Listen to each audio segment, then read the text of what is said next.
Putang ina mo, putang ina mo, putang ina mo.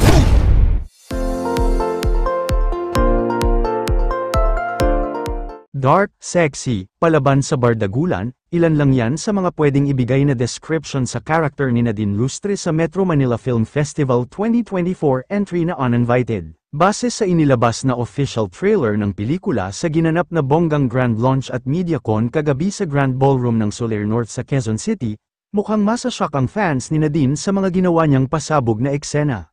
Ayon sa award-winning actress, first time niyang mag-portray ng isang dark role at nagpapasalamat siya na napasama siya sa naturang proyekto dahil bukod na sa kasali ito sa 50th edition ng MMFF ay kasama pa niya ang kanyang mga idol na sina Vilma Santos at Aga Mulak. Last year, naging blockbuster hit ang MMFF entry ni Nadine na Deleter at inaasahan ng marami na mas magiging bongga ang resulta sa takilya ng Uninvited kung saan mas na-push pa ang acting ng aktres. It is a huge change from all the roles I have done before.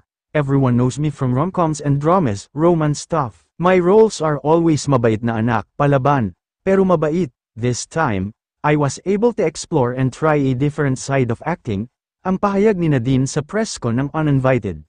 I wanted you to see, ano pa kaya ang kaya kong gawin, sobrang extreme from my previous characters, something I always wanted to do. I love exploring. Hopefully, maging darker pa ang characters ko, aniya pa, dagdag ni Nadine. Talagang pinag-aralan niya ang bawat detalye ng kanyang role bilang paghahanda sa mga bardagulan scenes nila nina Aga at Ate V. Sa trailer ng movie, ipinakita ang makapanindig balahibo nilang eksena ni Aga, kabilang na ang eksenang pinagmumura niya ang premyadong aktor. Iba ang pakiramdam maka-eksena si Kuya Aga, that scene, every time after ng eksena, may adlib si Kuya Aga, after paglabas ng pintuan, tawa ako ng tawa.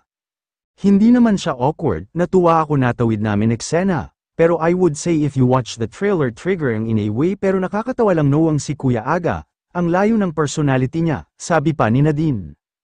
Ang tagline ng pelikula na hindi lang basta party ay mas nakadagdag pa ng misteryo sa tunay na kwento nito. Ano nga ba ang mga lihim ng bawat karakter at ano ang koneksyon nila sa isa't isa? Mula sa Mentor Productions ni Brian Diamante, at ng Project 8 project sa pakikipagtulungan ng Warner Brothers Pictures, ang Uninvited, inaasahan ng hindi na naman malilimutang obra ni Direk Dan Villegas na isinulat ni Dodo Dayaw. Hanggang dito na lang, ano ang masasabi mo sa balitang ito? Paki-comment sa ibaba. Huwag din kakalimutan mag-subscribe at i-like ang video na ito. Salamat!